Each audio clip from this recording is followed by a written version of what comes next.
All right, good evening, everyone. Good evening. A great Zichos Baruch Hashem to continue our journeys through the Ribbon Shalom story. Begin by thanking our Talmud Torah sponsor for Tafshin Pehei, our annual Talmud Torah sponsor, the Tilson Mishpacha of Eretz Yisrael, for dedicating all the Shurim and Drashos this year in the Zchus of the Soros Tovos of good tidings and tremendous Hatzlacha for all of Am Yisrael. We of course dedicate our learning in the Zchus of our precious hostages.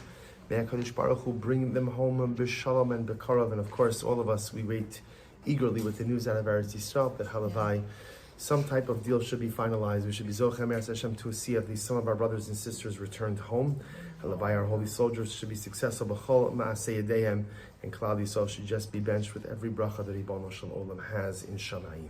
So with that, let us begin. So we are at Eretz Hashem. We have the great Zuchos this week to be able to begin a new sefer in Chumash Shemos. And of course, the almost dichotomy between Bereshis and Shemos is so dramatic, because Bereshis is every story, even though there's anxiety, and every story, even though again there's difficulty and there's challenge, the story is always a happy ending. You know, happy is relative. The story is always a good ending. And then we come to Shemos, and there's so much sadness, and there's so much heaviness, and there's so much despair. And of course, again, what really began as this idyllic life in Egypt with Klal Yisrael prospering. Remember, again, given our own space in Goshen, we had a man in government. Yosef HaTzadik was the viceroy, and then everything takes such a dramatic turn for the worse. Let's take a look at source number 1. So the pasuk says, "Vayimaru es chayehem ba'avoda kasha, bechoma b'levenim ubechol avoda basada." So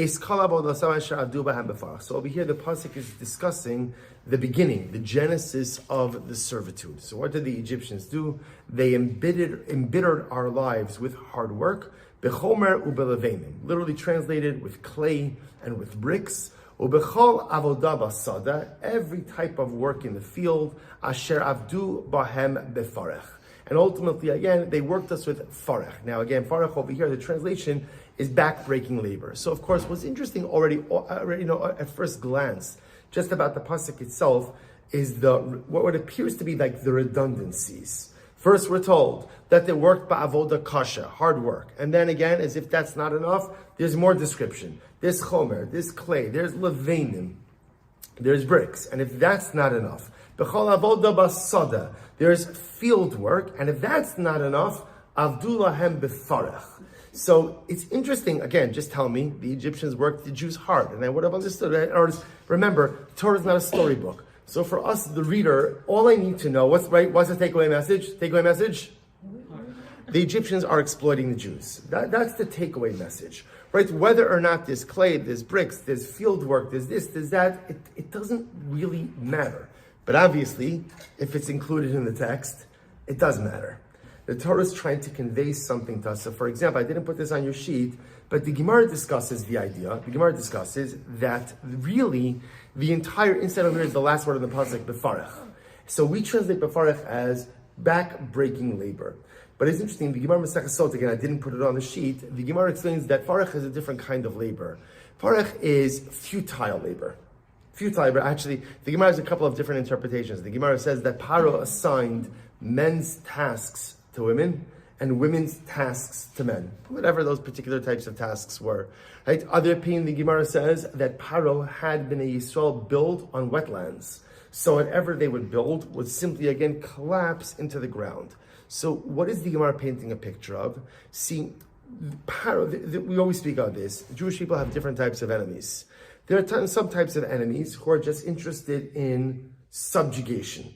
They don't really want to kill us. They just are interested in having Klal Yisrael kind of integrated into them. We just observed Asara B'Teves, right? So Asara B'Teves, the Siege on Yerushalayim. So this was the Persians, this was the Greeks, it was even the Babylonians, it was the Romans, at least initially.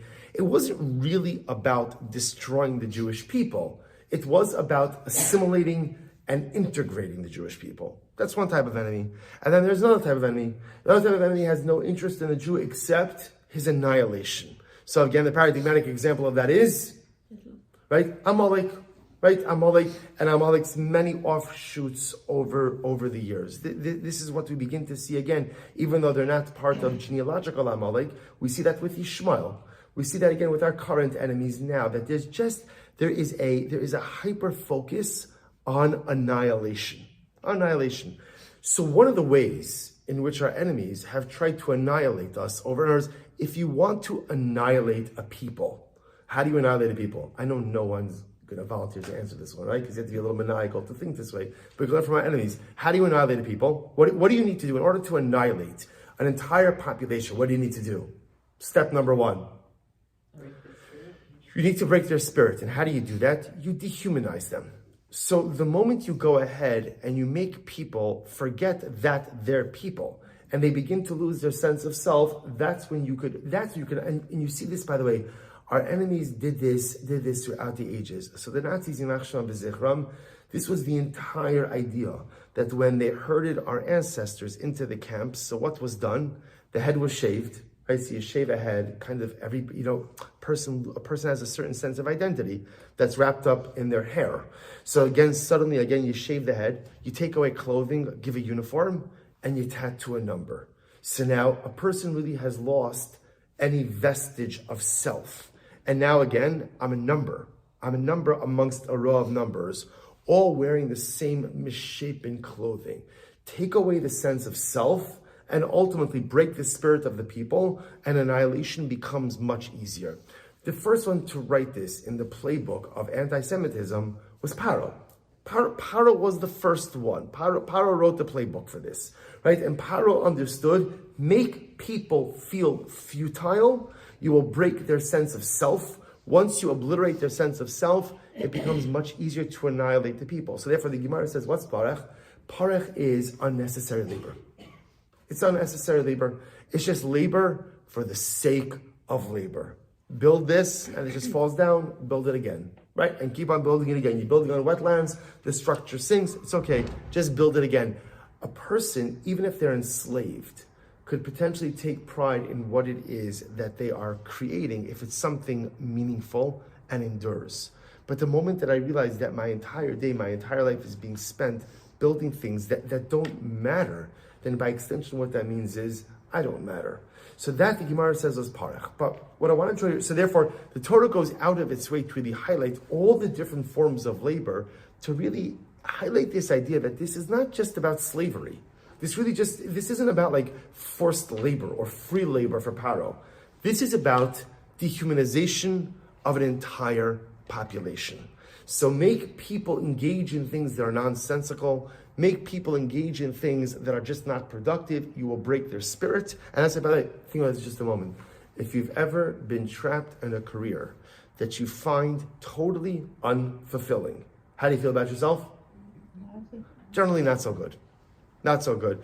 And the truth is, the interesting part is, it doesn't matter how much money you're earning. All right, maybe it doesn't matter how much money you're earning, right? But unless you're earning like a lot of money, even a nice salary, if you don't feel a sense of fulfillment in what it is that you're doing, it erodes your sense of self. That's why in life it is so incredibly important that whatever we do during our waking hours shouldn't just provide us with a parnasa, but should also provide us with a sense of meaning and a sense of fulfillment. Because if you don't have that, the sense of self is eroded. So again, Paro understood this, and Paro exploited this. But what I want to draw your attention to is something that I find quite fascinating, which is, take a look at number 2.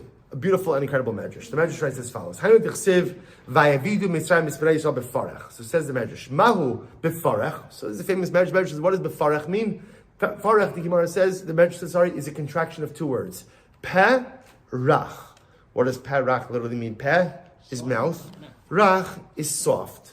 So what is peh, rach? Soft words. Soft words, meaning what? Paro, noto sal umagrefa. So what happened? How the medrash is talking to us about how slavery started. How did it start? Now, you have to understand, it's not just a pshat that one day Paro woke up and said, okay, Jews are slaves. You have to understand, the Jews were important in Mitzrayim because they were the family of Yosef. Remember again, who were the Jews who came? It's not like they were the Jews. There were 70 people. All of them were related to Yosef. They were brought down to Egypt by Yosef. They were given station by Yosef, and therefore they had protexia because of Yosef. So Paro couldn't just turn around and say, you know what, I'm enslaving all of these people. It was a process, says the Medrash. How did the process start? It started like this. Paro natal salu magrefa. Paro took mortar and a little shovel. Mortar and a shovel. So Paro said, okay, Chevra, we're going to build. Let's build Egypt. Let's build back better. We're going to build Egypt back better, right? Let's go ahead and build Egypt. So he takes a mortar. He takes the little shovel, right, but it doesn't mean a rake over here. It means like a mortar shovel. Like a trowel. Trowel. Thank you.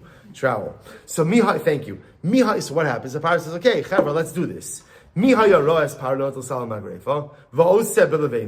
what happens? So Paro starts making bricks. Paro himself again takes the little shovel, takes the clay, and himself begins to make bricks. Now, obviously, what happens? People see Paro start making bricks. So what ends up happening? What happens? So the Medrash says, if Paro's doing it, then certainly the rest of us have to do it as well. Miyad holchu kol yisrael b'zrizos. V'asu imo osa hayom b'chol kochan lefi shahayu bali kochos v'giborim. So what happened? So this is fascinating. Who were the first people to join Paro? Who were the first people to join Paro in this initiative of building? The Jews. See, if you notice, by the way, the Medrash doesn't say anything about the Egyptians joining in. See, these are Jews. Jews are givers. Jews are doers. And Jews, these family of Yosef HaTzadik understood what Egypt gave to them. Because Egypt gave them a home. Egypt gave them a refuge. Egypt saved them from a regional famine. They have tremendous gratitude. Jews have gratitude. Jews are willing to work. Jews are willing to give. So what happens? Paro picks up his clay and his little shovel and he begins to go ahead and make bricks. And who joins right in? Klal Yisrael. And they're working and they're schwitzing and they're working so hard. Okay, what happens? So once it became dark, right? So the day came to an end. So now they worked a full day. Nighttime comes, they're ready to go home. Paro set up taskmasters. Paro said to the taskmasters, count the number of bricks that the Jews made. Miyad amdu umanu osam va'amar lahem kazeh atem ma'amidim li b'chol yom. And Paro said after they counted the bricks, Paro said to the Jews, that number of bricks that you produce today, that is the number of bricks you're obligated to produce for me every single day. That's how slavery started. Now, by the way, you also don't have to understand the Medrash literally that this happened in one day. What the Medrash is highlighting over here is how the genesis of slavery. It started, and Paro was smart. This was all planned. It started with Paro saying, okay, we're all going to work together. We're going to do this together. Paro starts, good leader, leading by example. Everyone meaning the Jews, get involved. And somehow, whether it was a day, 2 days, 3 days, a month, whatever it was, but at a certain point in time came Paro and said, okay, Chevra, thank you for volunteering. Now you're conscripted. Taskmasters count the number of bricks. This becomes your obligatory daily quota. And that was the beginning of slavery. And the Medrash goes on. The Medrash says, "Manas hanokshim shal mitzrim ala shotrim shal Yisrael v'ashotrim nisman al Yisrael." So the Medrash goes on to talk about again that there are Egyptians over Jewish taskmasters, the Jewish taskmasters over the populace, so on and so forth. But this Medrash highlights the beginning of slavery.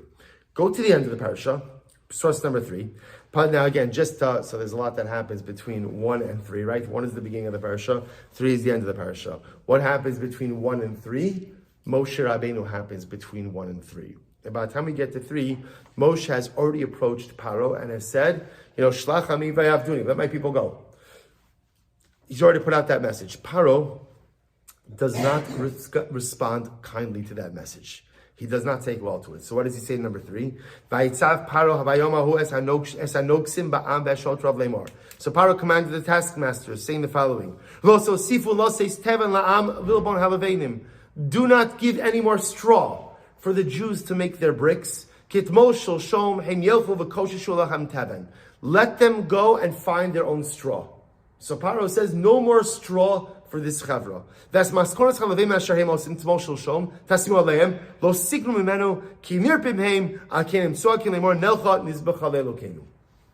And Paro says, No more straw. They clearly have too much time on their hands. If they're talking about freedom, they're talking about serving God. Too much time on their hands, they're lazy, and therefore, again, no more straw. Make your own straw, but you still must come up with the same tally of bricks.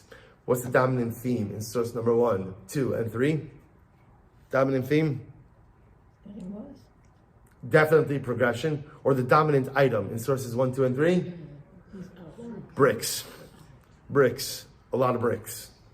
A lot of bricks. And a lot of discussion about bricks. Like, in other words, if we go in chronological order, so remember again in number 2, slavery begins with the creation of bricks. Number 2, Paro ultimately again tells them they have to make bricks. They have to fashion bricks. Source number 3, when Paro punishes them, Torah goes out its way to say, no more straw, find your own straw, but you must come up with same number of bricks. So again, Torah is not a storybook. So when you see the Torah, remember, we could have consolidated this entire story into one very simple sentence. The Egyptians made life very hard. They made unreasonable labor demands and pushed us to our limits. That's the story. That's the story. I don't know that I necessarily need to know all the story about bricks. Paro made bricks, Klal Yisrael made bricks, there's voluntary bricks, obligatory bricks, certain number of bricks, no more straw for the bricks, go find your own straw, same number of bricks, just a lot of discussion about bricks. When you find something that pops up all the time in the text, over and over and over, there must be something else that is going on. So take a look at number 4, source number 4. So this is a beautiful piece.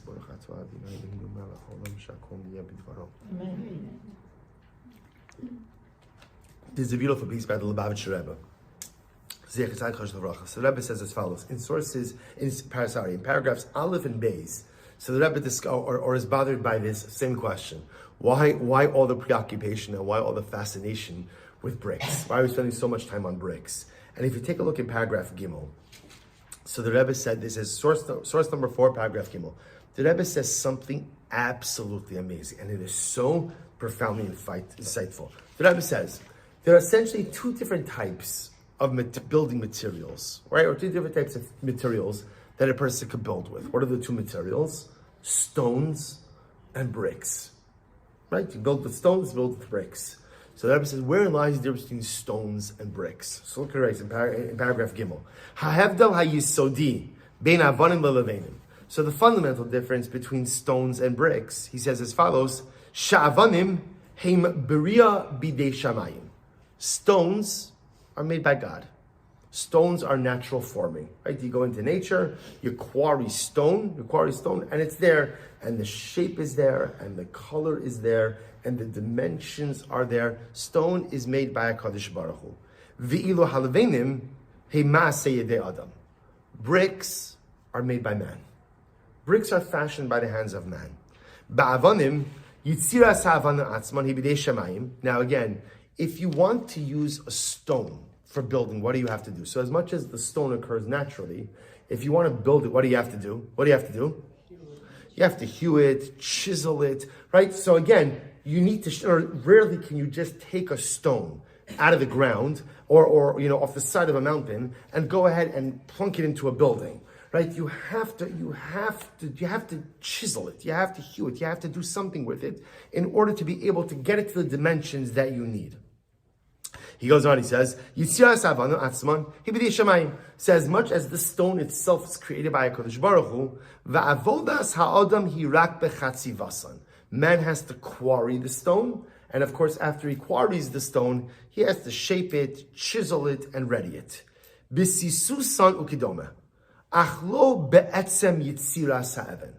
But as much as man chisels the stone, right, and hews the stone, and shapes the stone, he doesn't make the stone. He doesn't make it. Contrast that with bricks. When it comes to bricks, kisha adam notel chomer. What happens with bricks?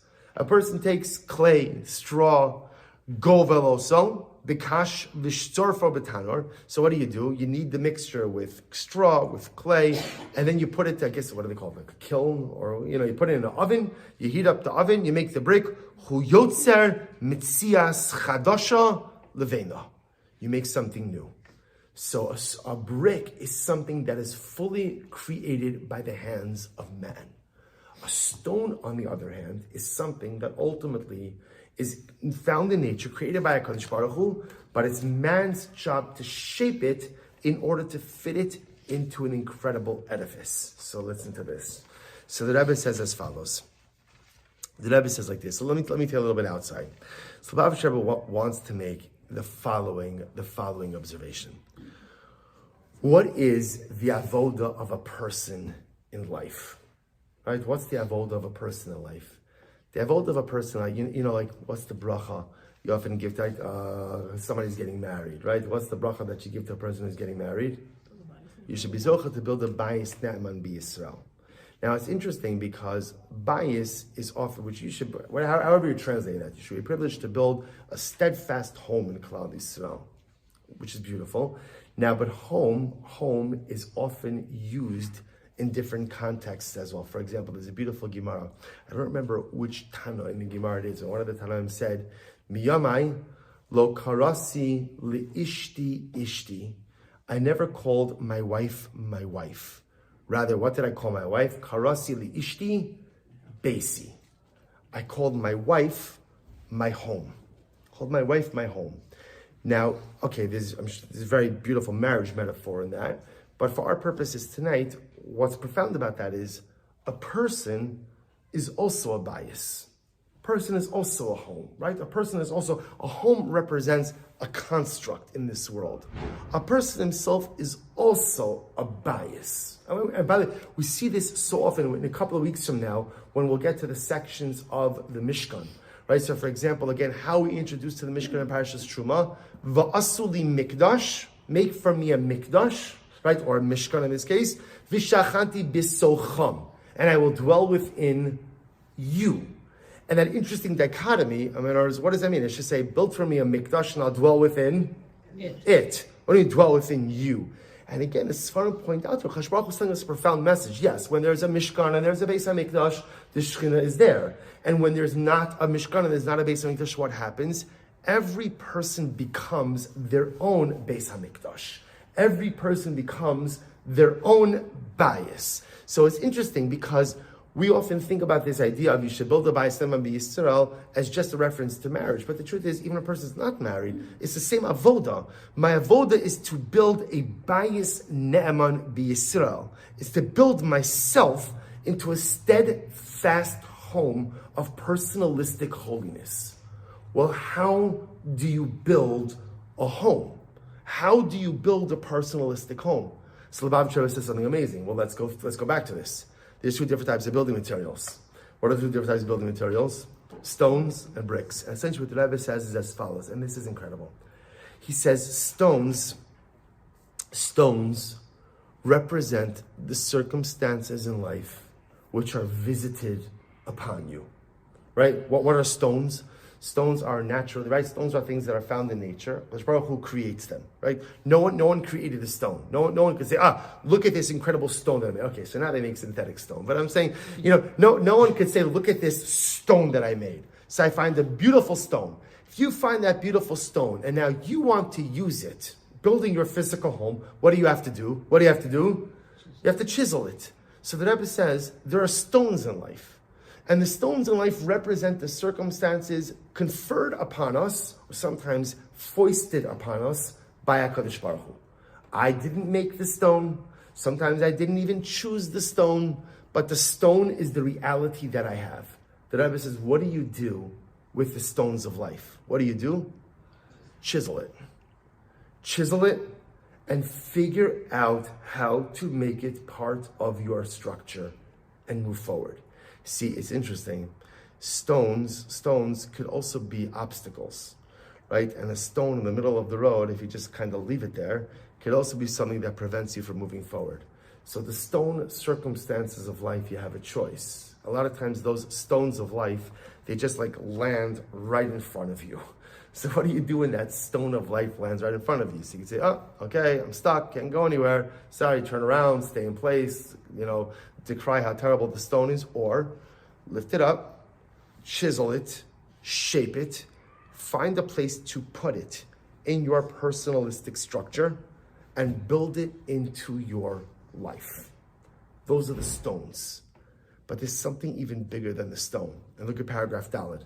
The Rebbe says, and again, essentially, what the Rebbe says, the imagery of the stone is, take your circumstances and ultimately, again, make the best of them, right? One of the hardest lessons we learn in life is, we all start out with a beautiful plan, a beautiful vision on how everything is supposed to go, right? And then what happens? Right? It doesn't go that way. It never goes that way. So what do? And those are the stones of life. The stones of life are the circumstances that don't go according to plan. So what do you do with it? Take the stone, chisel it, and figure out how to use it.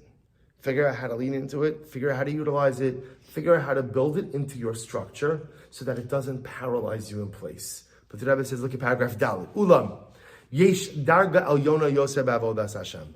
But there's something other than stones as well. And what is that?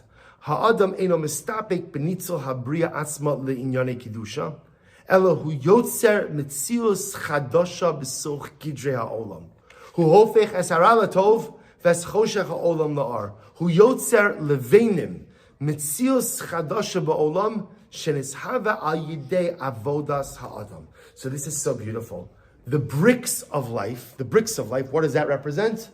That represent the circumstances of life you create for yourself. Bricks are not made by God. Bricks are made by man. Bricks are fashioned. How big the brick is, the size of the brick, the width of the brick, the length of the brick, the depth of the brick, the height of the brick, it's up to you. The bricks represent the aspects of your life that you 100% control. So make something incredible out of it. And the Rebbe essentially says so beautifully that the personalistic structure, my personalistic structure is made up of these two building materials. I know a lot about building materials. I've learned a lot over the last couple of years. Right? And the truth is, what you begin to see is there is no structure that is made of only one type of material. All structures, by definition, must be made of multiple materials, and the bigger the structure, the more materials that you have to include in that edifice. So that essentially says, every personal home, every individual is made up of stones and bricks. The stones are the circumstances that Kadosh Baruch Hu gave you. The stones are your life circumstances that you did not choose yourself. The stones are the reality of your life that you are, for lack of a better term, stuck with. This is what it is. But here's the great part. You didn't create the stones. And the truth is, you also can't give back the stones because they're yours. But what you can do is you could chisel them. You can figure out again how to utilize them and how to fit them into the structure of your life so that somehow, in some way, they do not impede your growth. And then there are the bricks. The bricks are the incredible things in life that you create for yourself. What are the parts of you that you have the control over? The parts of your persona, the parts of your lifestyle, the parts of your home, the parts of your dynamic activity, your career, your spirituality, the type of relationships you want to have. These are the bricks of life. These are the bricks that you control, that you fashion, that you make. And both of these materials go into your personalistic structure. And I'll show you something amazing. If you take a look at number 5, there's a beautiful Gemara. The Gemara says in Maseches Tainis, the Gemara says, V'shema yomer Adam. This is a beautiful idea. So the Gemara talks about someone, which is a common condition for many of us, where we project one image to the outside world and a different image behind closed doors. So a person could say, you know what, here's the good news. No one will ever discover my ruse, right? I'm able to project a wonderful external image of piety. Everyone thinks I'm a tzaddik. It's fantastic. And who will know the difference? The Gemara says, I'll tell you who's going to know the difference. Me, may it be. Who's going to testify against me? The Gemara says, Avnei beiso shel adam, v'koros beiso shel adam me'idin bo. So first of all, it's a very dramatic Gemara. That after 120, right, we're all summoned to the Beis Din Shalah. We have to go to the heavenly court. And in the heavenly court, we have to go ahead and give an accounting of our lives. Now, it's important to understand also, the court wants you to be successful. right? Sometimes when we think about judgment, we think about like this cross-examination, right? Sometimes like, you hear people do like this imagery of like, there's going to be, the Beis Din's going to be there, they're going to examine your whole life, and your parents are going to be there, and the Shemos are going to be there, and everyone's going to see every single thing that you did wrong, and it's going to be this. Again, obviously, I don't know if that's true or not. I would find it very hard to believe that that's what HaKadosh Baruch Hu does to us after 120. When you see the incredible emphasis that Chazal place on not embarrassing someone in this world, right? And how careful you have to be not to embarrass someone. I can't believe that after 120, so the Neshama is going to be humiliated in front of multiple generations. But what does end up happening is there's an accounting for the life that you led. I think it's more like a performance review with the Ribono Shalom. Right? Chazal Baruch Hu says, Shefala, come, sit down, let's talk about what you did. Not what you did wrong. Let's talk what you did with your time in this world, and let's go through it. Let's just talk about it. Let's a little bit of a debrief about how the last 120 years were, and who comes in. Who comes in to talk about my life? Who comes in? The walls of my house, because the walls of my house see me in all types of situations, and the walls of my house know what I do and don't do behind closed doors. So it struck me, if you look at the Lashon of the Gemara could have just said, walls of a person's home, come in and testify against it. But that's not what the Gemara says. What the Gemara says is, Avnei Beiso, the stones of his home, and Koros Beiso. Now what does Koros mean? Koros means the boards or the beams. Now interestingly enough, what's the similarity between boards, or I should say between beams and bricks? Beams and bricks? They're both created by man, right? Beams are not naturally formed, right? Stones, once again, are natural forming. Beams, right? Beams obviously come from a tree. The tree grows, right? From the same way that the bricks come from straw, from clay, which also comes from the earth. But the beam, you have to take it, you have to fashion it into something. So it's interesting, because what is the Gemara saying over here? After 120, essentially, it's the stones and the bricks, or the stones and the beams, that testify about the life that I lived. What is the metric of a successful life? There are two things, two metrics. How you used your beams, or how you used your bricks, and how you used your stones. What did you do with the circumstances that life visited upon you that you did not choose? Did you complain about it? Did you wag an accusatory finger heavenward? Did you just go ahead and give in and resign yourself to the unfairness of your circumstances, which a lot of us end up doing? Or did you take the stones, chisel them, hew them, put them into an edifice of personalistic growth and do something with it? But that's only part of the equation. What did you create? What did you make? Where's the chidush? Where's the innovation in your life? What are your bricks and what are your beams? It is not enough to chisel stones, and it is not enough just to make bricks. One needs a fundamental combination of both. And interestingly enough, just one more eye to this, if you take a look in the beginning of the parasha, right? So what ends up happening? The Torah says that we know the story of Shifra and Puah. Shifra and Puah saved the Jewish babies, and the Torah says that HaKadosh Baruch Hu rewarded them. How did Hashem reward them? The pasuk, I didn't put it on the sheet, but the pasuk is Vayihi ki yaru hamiyaldos esa elokim. Right? Because the midwives feared Hashem, they didn't listen to Paros. What does the pasuk say? Vayas lahem batim. What was the reward for Shifra and Puah? The reward for Shifra and Puah is that HaKadosh Baruch Hu helped them to make homes. How do you make homes? Out of bricks and out of stones. What did Shifra and Puah do? They took the stones that they were given and they chiseled them and they made them into a beautiful edifice, and they created incredible bricks of innovation and chiddush as well. The spiritual heroism of Shifra and Puah resulted in beautiful homes that were created. And one more piece. If you go back just to number 3 for just a moment, one more word about the bricks. What happens at the end of the parasha? What happens at the end of the parasha? So Paro gets all upset about these dreams, about these ideas of salvation, of freedom. And what does Paro say? Paro says, Lo sosif, I'm back at source number 3, pasuk zayin. So Paro commands the taskmasters and he says the following. He says, Lo sosifun, lo seis teven la'am lilbon halavenim. No more straw. No more straw. What's the message ultimately again in Paro's no more straw? What's the message in that? In life, no one is going to give you the straw for your bricks. If you want to create something in life, you have to make it happen on your own. No one is going to give you the raw materials to help you make your bricks. You have to do it on your own. You know, what happens in life so often is we want to accomplish things. But you know what happens when you want to accomplish things? I have a whole plan. But my plan often entails other people having to do things as well, right? I want to accomplish, but I need my parents to do this. I need my siblings to do this. I need my spouse to do this, my employer to do this, my kids to do this, my friends to do this. If you outsource your success, one thing you can be assured of, which is you will fail. Because no one is responsible for your life but you. And no one is responsible for your success but you. And no one is responsible for your happiness but you. And no one controls the outcome of your narrative but you. You control your bricks, which means you must produce your own straw. And what's so incredibly amazing about this is what looks, of course, like something draconian from Paro, which it was cruel and inhumane, but yet what a profound lesson.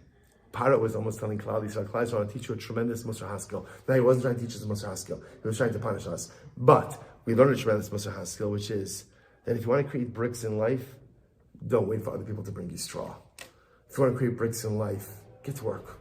Work hard. Roll up your sleeves. Create your own straw. And with your own straw of effort, create your own bricks of personalistic accomplishment. And so it turns out, if we pull this all together, why does the Torah spend so much time on bricks? It turns out that it's not an accident, and it's not just an interesting story. There's a profound and overwhelming subliminal message that is being conveyed to us in these psukim. The Torah is teaching us how to build. Remember, Paro put the Jews to work in building. And embedded in this parsha is the lesson about how to build our lives, how to build ourselves. And the Rebbe says, two building components, stones and bricks. The stones representing, again, the very situations in life that are foisted upon you. They're naturally occurring. What do you do with those? Don't allow them to paralyze you. Don't allow them to block you. Don't allow them to be barricades or hurdles in the face of your personalistic progression. But rather take them, chisel them, and find a place to put them in your life. They're part of your life. They're not going anywhere. Figure out a way to plug it in to your personalistic edifice. But you also have to be a mechadish. You have to be an innovator. You have to be a person who creates new things in this world for yourself.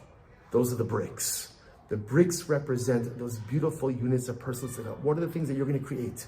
What's the light you're going to create? What's the holiness that you're going to create? Those are the bricks of life. But just understand, in order to create bricks, you have to be courageous enough to make your own straw, or at least to gather your own straw.